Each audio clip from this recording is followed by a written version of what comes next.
देखिए, पिछले चंद हफ्तों से जो स्टेटमेंट्स महाराष्ट्र के सरकार के मिनिस्टर्स और चीफ मिनिस्टर तरफ से आ रहे हैं उसको देखने की जरूरत है। और सबसे बड़ा प्रोवोकेशन तो वो सत्ता में है, गवर्नमेंट में है, और गवर्नमेंट प्रोवोकेटिव स्टेटमेंट्स दे रही है। और बड़ा अफसोसनाक है, आप देख लीजिए पिछले 4-5 दिन पुराना स्टेटमेंट उठाकर देख लीजिए, तो ये वो खुद प्रोवोकेशन किए और उनको इस बात की अपनी जिम्मेदारी का एहसास भी नहीं है कि वो मंत्री हैं, मुख्यमंत्री हैं। और दूसरी बात यह है कि आपने कई तस्वीर किसी बादशाह के बनाकर जलाए पूरे महाराष्ट्र में, कोई रिएक्शन नहीं हुआ, तो आपको तकलीफ हो गई। तो आपने क्या किया कि कुरान की जो आयतें हैं, जो वर्सेस हैं कुरान के, जो एक कपड़े पर लिखी जाती हैं, उसको आपने जलाया।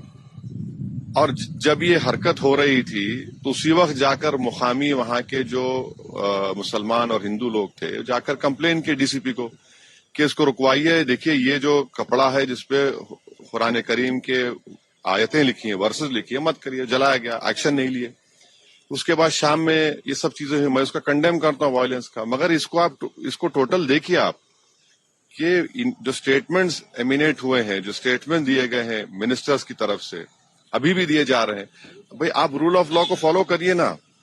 आप तो भारत के संविधान पर आपने ओथ लिया है, तो आप कैसे प्रोवोकेटिव स्टेटमेंट्स क्यों दे रहे हैं आप? भाई, मुझे कोई चीज पसंद नहीं है, आपको कोई चीज पसंद नहीं है, तो कोई भी अपनी नापसंद का इजहार कानून को हाथ में ले करेगा क्या? ये देखने की जरूरत है। तो ये बहुत गलत हो रहा है। सरकार की जिम्मेदारी है, ये सरकार की गलती है, इंटेलिजेंस की फेलियर है। उस जगह जहां से महाराष्ट्र के मुख्यमंत्री आते हैं, और ये जो वायलेंस हुआ है हमारे केंद्र मंत्री के घर के करीब है पूरा, ये बड़ी गलत बात हो रही है। अब हो गया। फडणवीस साहब ने कहा है कि ये बहुत रिग्रेटेबल है, बहुत दुख की बात है कि स्टेट एक्सचेकर से औरंगजेब के कब्र की देखभाल करनी पड़ती है। आप सत्ता में हैं, आपके जो आइडियोलॉजी है उसको बाजू रखिए। आपकी आइडियोलॉजी होने चाहिए भारत का कॉन्स्टिट्यूशन और रूल ऑफ लॉ को अपहोल्ड करना। 6 दिसंबर 1992 को क्या हुआ, और उसके बाद सुप्रीम कोर्ट ने उसको एग्रीगेस एक्ट कहा है।